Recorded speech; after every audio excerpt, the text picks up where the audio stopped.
Hey, I'd like to welcome you to another episode of Mission Matters.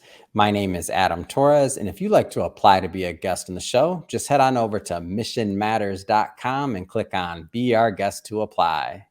All right, so today I have Fred Bellio on the line, and he is managing partner and co founder over at Driven 4. Fred, welcome to the show. Thank you, Adam. Nice to be here. Appreciate it. All right, Fred. So excited about today's topic. So, of course, we'll do a deep dive into Driven 4 and want to hear all about what you're doing. And also, big announcement. So, I know you've been chosen to be one of the authors in our upcoming Business Leader Series book. So, I'm really excited to get into your writing there and give the audience a little bit of a flavor of what you'll be bringing to the table. Now, we're not going to give them everything, Fred, because we want to sell books. And for the audience, don't know. So, meaning we're not going to give it all away today, but for the audience that's listening, we will be bringing Fred on for a second interview where we'll do a deep dive into his writing as well later in the year when the book is released. So first off, Fred, I know that was a long intro, but a lot to fit in there. Just welcome to the show. Great to have you here. Thank you very much. It's great to be here. All right. So, Fred, we'll start this episode the way that we start them all with our Mission Matters Minute. So, Fred, we at Mission Matters, we amplify stories for entrepreneurs, executives, and experts. That's our mission. Fred, what mission matters to you? Well, for us here, and for me personally, to me, it's to be able to bring experience and expertise to middle and medium-sized businesses, to be able to provide all of our experience that we've had in the past 30 years when it comes to product development, how to do it better, how to rationalize your investments, as well as taking that cross-functionally from your product development innovation staff all the way through manufacturing and into service. And then how do you look at that from a holistic perspective so that you're getting the best output from your organization? So love it. Big fan of bringing on mission-based individuals and businesses onto the show to have them share, why they do what they do, how they're doing it, and really how we can all learn and grow together from that knowledge. So again, awesome having you on the show. But just to get us kicked off here, I know you've been in business a long time, but where did all this entrepreneurial spirit, where did all that come from? Well, honestly, it came from my dad. My dad was an entrepreneur. He owned his own construction company. I fell into that after he passed away, and we kind of learned that it's an interesting world to be a part of the world, but honestly, if you're driving the actual how that world is created and how you can actually move it as you change through things, it's a wonderful part to be able to be saying that at the end of your life, you're giving back both to the community, to people that work for you, as well as expertise, and hopefully leave something behind that people can actually understand what you've done, and hopefully they get better from it. So, we all learn, ups and downs and everything in between of being entrepreneurs and being out there in business. If you could go back to that Fred that was, let's just say, cutting his teeth in entrepreneurship, what are some of the types of things you tell him? Well, the first thing you have to understand is change is always constant. There's going to be good times. There's going to be bad times. You got to persevere all the way through that. The one thing that you have to do is be adaptable. If you go in with a fixed image of what it's going to be, I can tell you every time we've started a business and the way we've started and where we're at, things change and you have to adapt. And also, if you listen, that's the one thing that I've always want to tell people. Listen to your customer base. They'll tell you what they need. They'll tell you where it's going to be, and you can help them get there as well. So to me, it's a mutual relationship. We were talking earlier about relationships, right? If you're talking about customers and how you grow your customer base, it's all about building that relationship with that customer, understanding how they can help you and you can help them, and then transforming the way they work is a constant measure that happens, right? If you think about it, you can have two types of companies. This is something we've tried to do with Driven 4, right? Is always be disrupting yourself. What do you need to do differently to be better versus having somebody disrupt your company and then you're looking and trying to catch up. So we always want to be understanding of where we're at, but always constantly challenging where we should be and what we should do differently to be able to survive. Because if you think about it, there's a lot of Fortune, I'll call it 2,000 companies that existed 30 years ago that don't exist anymore. Yeah. It's not just the small guy, it's everybody all the way through. That's why when you look at disruption, to me, you have to be comfortable with disruption. And it's not easy for folks, but it's something that we've always strived. And coming from Canada originally, and coming to the United States and kind of changing how and where you work. You may think it's all the same, but I tell you, the two cultures are extremely different between the Canadian culture and the American culture. Yeah. I mean, I grew up in Detroit, right on the Yep. border there. So Ambassador Bridge, been over that more times than I can imagine, just with family and trips and day trips and everything else. So I've been pretty close, brought up to the Canadian culture. So I get some of the nuances that you mentioned, but I do find your perspective from our previous conversations, even on relationship, pretty unique. And I want to spend a little bit more time there, and I'll give you maybe some of our backstory on that. So with Mission Matters, like with relationships and these one-on-one conversations and these interviews and our style of business, like myself and the other co-founder here, Shirag, like we've never been of this mindset to where we have to like rush to scale and all these other things. Not saying there's anything wrong with that, by the way, just was never our feel. So we always took Mission Matters and this media platform that we built as a really relationship built thing, not between obviously us and the audience, but also between the people that we interview. So now when you think about it, and people will many times ask us like, how'd you do this? And we're like, well, we built a lot of relationships. They're like, what do you mean? I'm like, well, I've done, going on 5,000 interviews. So it's work to build relationships. It's not always, the revenue didn't always match, especially in the earlier days. The revenue didn't always match the output of the labor or the perceived benefit that maybe some thought we should have, but we always focused on that relationship. And if we just stay really focused on the relationship side of things and just creating a better product, of course, for everyone, for our listeners and everybody that consumes it, like that's a given. Without that, I don't care how good the relationship is. But we knew that delayed gratification and some of the things of just understanding that you can't always speed a relationship or trust, and it's not always appropriate to do that, right? Right. So what are your views maybe on just relationship in terms of how they relate in business? Like, how do you take that? Well, to me, relationships are built commonly on trust. Mm. Trust has to be earned. It's not from a position. Even when I was internal at the different organizations, right? There's certain individuals that believe that based on your position, you should be able to get certain respect. Yeah. As you see, that's not a long-lasting effect on people. Yeah.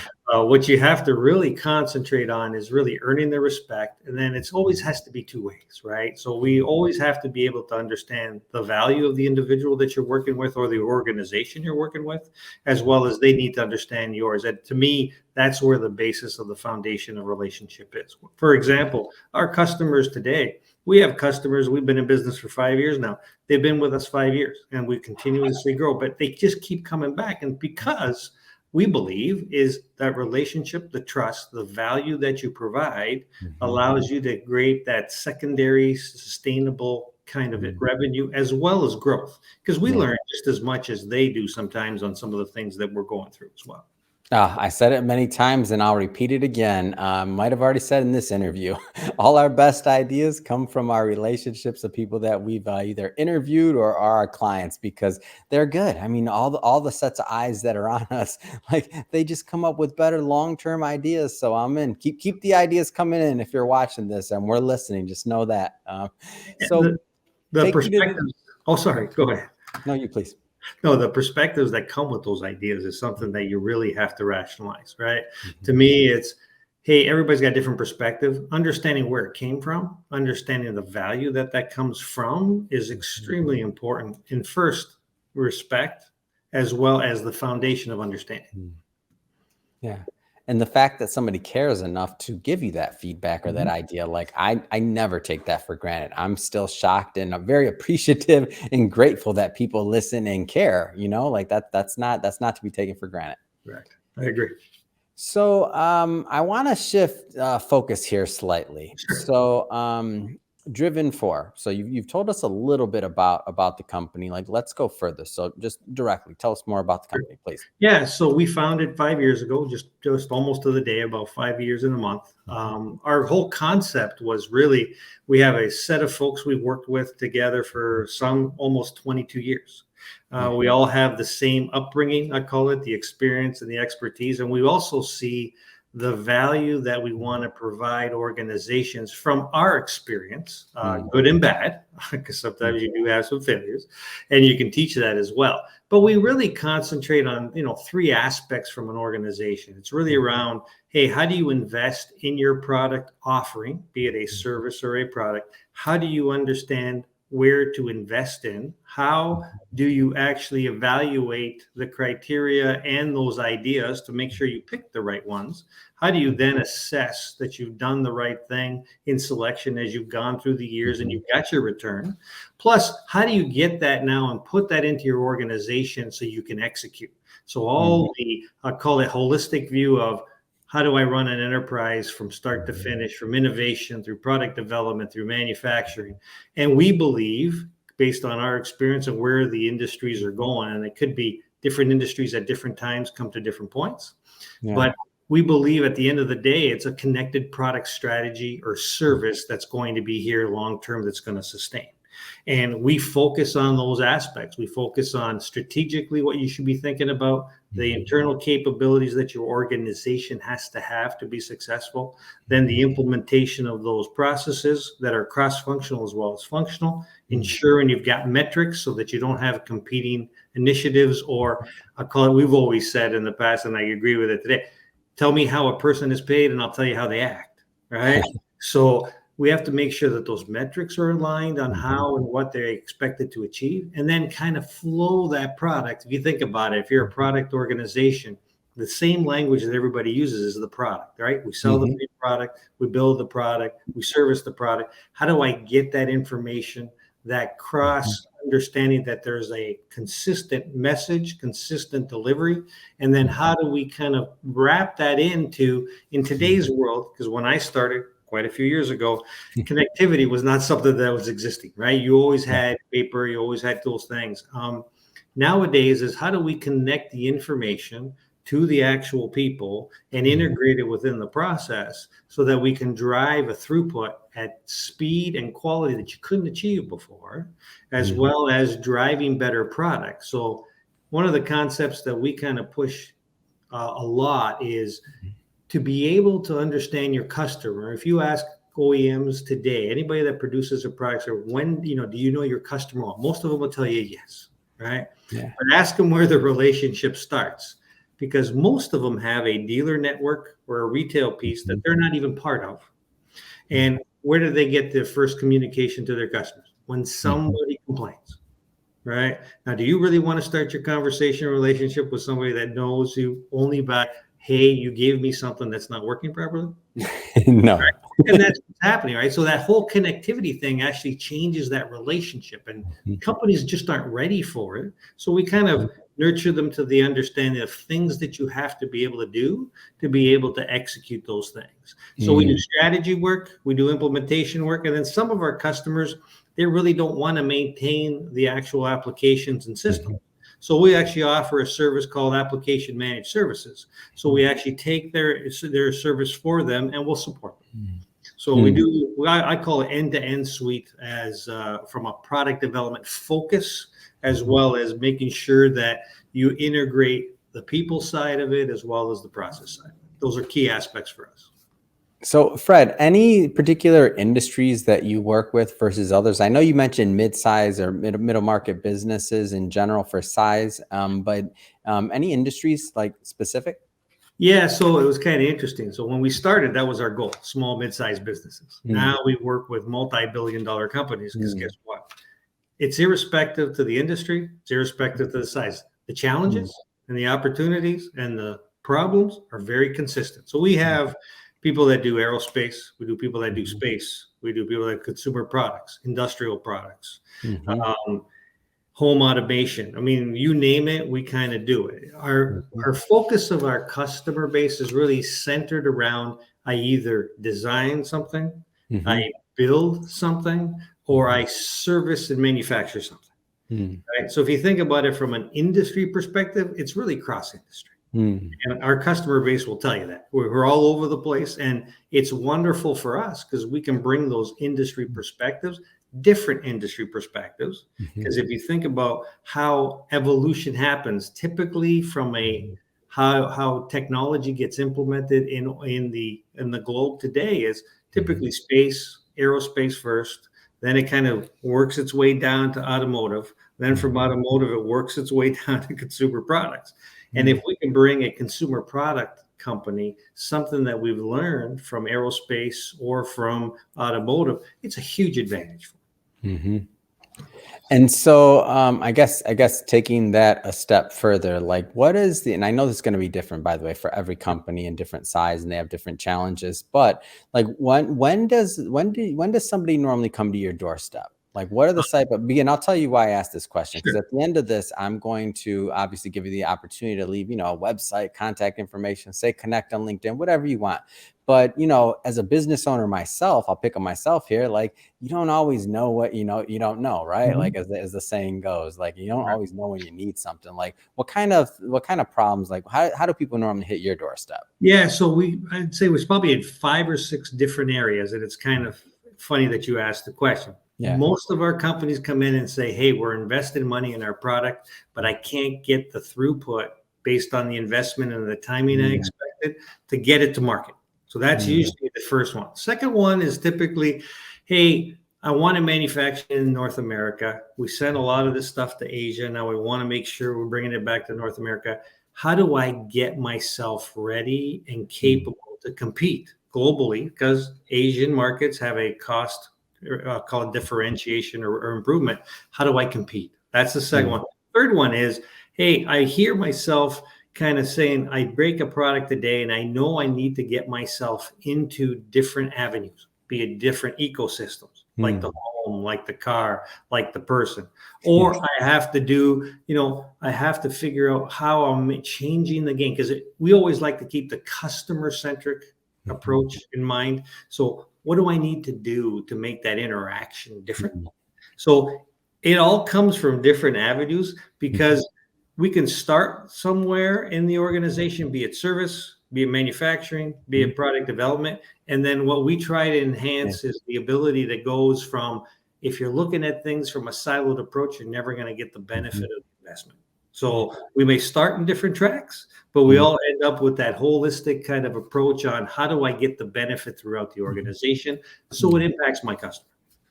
So, I know you work, of course, enterprise and with middle market, as I mentioned previously. But that being said, I know there's going to be different responses to this based on the market. But what are some of the things that you find when you finally get into that company, whether it's middle market or enterprise, you get into that company, they bring you in on one thing, whatever it could be, any of the number of issues or opportunities that you just Right. mentioned, or others. But then as you start looking under the hood, like, there's always going to be more. Like, what are some of those kind of like blind spots that you just see over and over and over again, where you're like, well, that confirmed this, that confirmed that. Like, what are some of those common blind spots? So in today's world, we hear and see a lot of organizations are technology. I find technology, it's going to solve my problem. Yeah. Right. So I read it, I saw it, somebody's going to. What we find is a lot of times people say, hey, I bought this software that Hmm. says solution and it's just not working. I was sold the bill of goods Hmm. and the bill of goods never actually materialized. Hmm. Right. So it could be, for example, in some organizations, we walk in and people say, I bought, a PLM, product lifecycle management system, to manage all my product data, but my product data doesn't exist in there. And typically what we find at the root cause of that is people don't want to change the way they work. So they Hmm. try and implement a piece of technology to make it match what they Hmm. do today. And software doesn't work that way. Technology doesn't work that way. What we find is it ends up just causing more grief. Hmm. What we truly find once we start going into the covers is people with different parts of the organization buy technology. So their Hmm. portfolio of technology is typically, if not in the high, 80s, 90s of software they own, it could be in the hundreds. And then Yeah. they're wondering why their organization doesn't work. Because, Mm, what do people in business make decisions around? It's data, right? mhm, But if I support data by making it segregated and only certain people have the access to it, I mm. can't solve my problem, Yeah. right?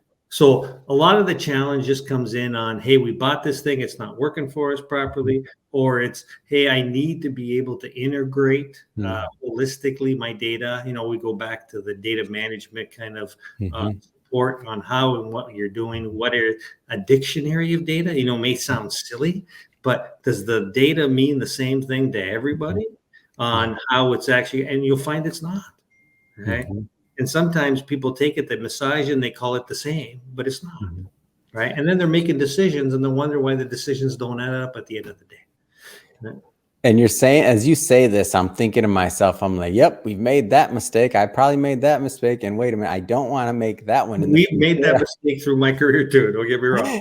Haven't made that one yet, and hopefully I don't have to, right? To learn, like, that's one of the benefits of having experts like you on the show and being able to pick your brain, right? I'm really just getting your best knowledge over here for myself and for our audience as well.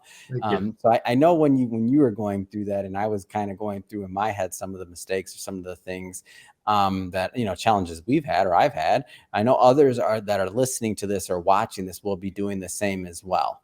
So obviously you can't, no big problem can be solved immediately, and there's no one size fits all, but at least mindset wise or thought process wise, or wherever you want to take this particular question, whatever direction you want, like, where do people start? Like, where do they start kind of going down this path? Just understanding that they have maybe some opportunity areas there. Like, where do they start?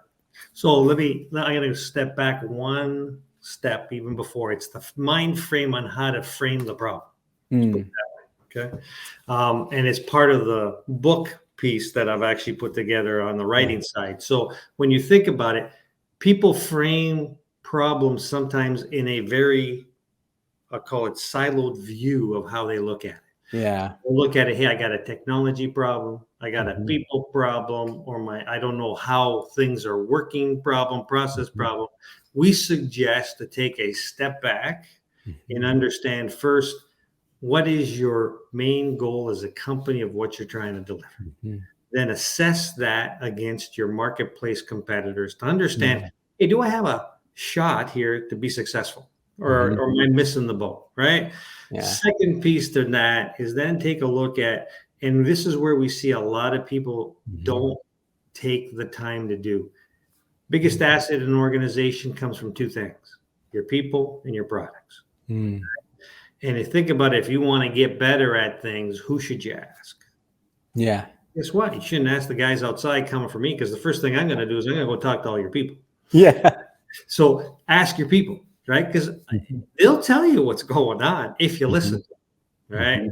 So to me, it's frame the problem in three ways. One, is it a product problem? Hey, I got a gap. It's something I say, and that's where I'm losing out on my actual marketplace. Second piece is, hey, is it really, are we that inefficient on how we get things done from start to finish? And then the third piece is really, do I understand how I operate? Because the larger the organization we get, the more we find the challenges between how everything gets connected from the people. And people, they'll tell you, hey, you know what? This whole drain of brain talent and all that, it's not a problem. I've got everything documented. Well, guess what? I can almost guarantee you, anybody who's listening, everybody's ever worked in an organization that's of any size will tell you what's documented is not what actually occurs in a company. Yeah. And you got to ask those folks, and you got to make them part of that process, because they'll tell you, and you can get the best ideas on what you should focus on. Just as a very simplistic kind of approach to understand, where do you start? All right. And then we can in and do I call it the due diligence, the deep dives on certain areas. But even if you ask us and say, I don't know where to start, that's where we're going to start. It's great. Nuggets of knowledge, Fred. You do not disappoint, and I knew you would. And I'm like, you gave me a lot to think about. I know our audience has a lot to think about as well as they kind of reflect on their own entrepreneurial journeys. Have to say, it's been great having you on the show. But what's next? I mean, what's next for you? What's next for Driven 4? Like what plans do you have going forward?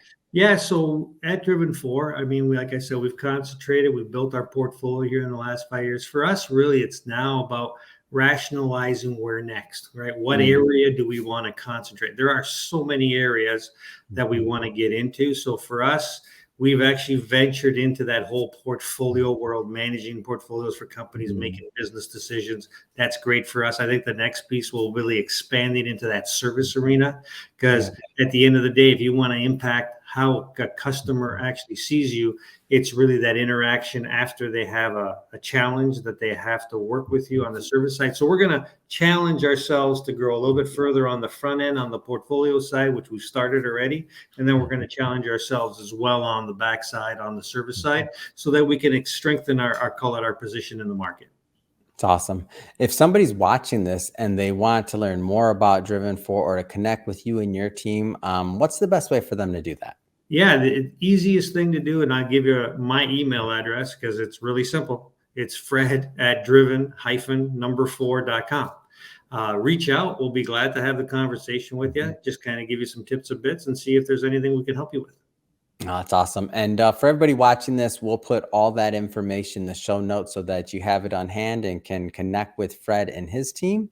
And speaking of the audience, if this is your first time listening to the platform, we're all about bringing on entrepreneurs, executives, and experts, and having them share, what they do, obviously, and their mission, and the heart behind it, how they're making a difference in the marketplace, and really what we can all learn and gain from that, so that we can all grow and be better as well. If that's the type of content that sounds interesting or engaging or fun to you, we encourage you, hit that subscribe button. We have many more mission-based individuals just like Fred coming up on the line, and we don't want you to miss a thing. And Fred, really great having you on the show. I can't wait for our next interview. As I mentioned earlier to the audience, we'll be bringing Fred back on for a follow-up to this once the book is live and out there, and we'll do a deep dive into Fred's writing. But for today, we just wanted to introduce him to our audience and get him on the show. So Fred, thanks again for coming on. Thank you, Adam. It was a great time, and thanks again for the opportunity.